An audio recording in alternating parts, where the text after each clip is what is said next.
Hello guys, আসসালামু আলাইকুম।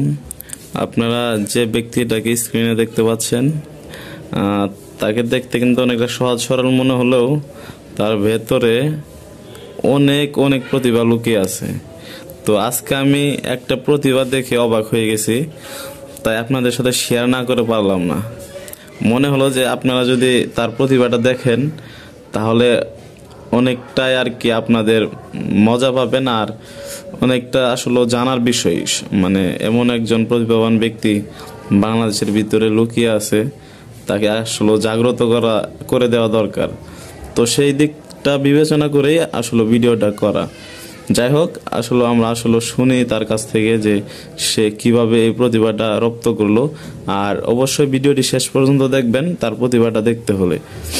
আচ্ছা, তার আগে তার কাছ থেকে শুনি আসলে এটা সে কিভাবে রপ্ত করলো।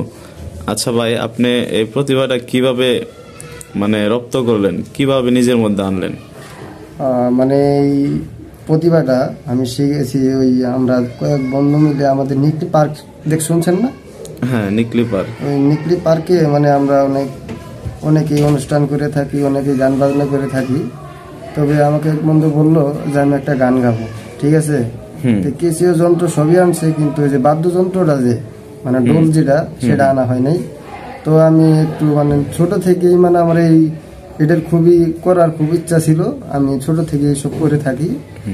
তবে আমাকে বন্ধু বললো যে সবকিছু রেডি আছে, একটু নেওয়া হয় নাই, তুমি একটু যদি মুখে বাজায়া আমাকে শান্তি মানে করে দিতে পারতে। আমি বললাম আচ্ছা বন্ধু, তো এই গান গা, আমি দেখতেছি কি করা যায়। তখন সে গান বললো, মানে গানটি ছিল ধন্য ধন্য মেরা, ঠিক আছে। মানে গানটি আমার খুবই পছন্দ। তবে ও গান গাইলো, আমি মানে সাথে সাথে এই বাজনাটা বাজিয়ে আর কি তার গানটাকে আপনি মুখ দিয়ে বাজনাটা বাজাইলেন? হ্যাঁ, মুখ দিয়ে বাজিয়ে গানটিকে সুন্দর করার জন্য, মানে মানুষে যেন তাকেও দেখে খুশি হন বা আমাকেও দেখে যেন মানুষ এই বিনোদন পায় আর কি।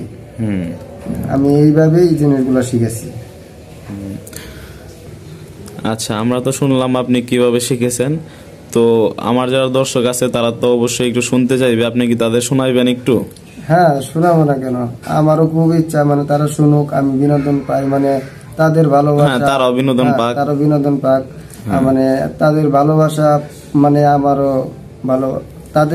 তারা যদি আমাকে ভালোবেসে থাকে, ঠিক আছে, আমি তাদেরকে ভালোবাসবো, তাদেরকে লাইক করব, শেয়ার করব, কমেন্ট করব।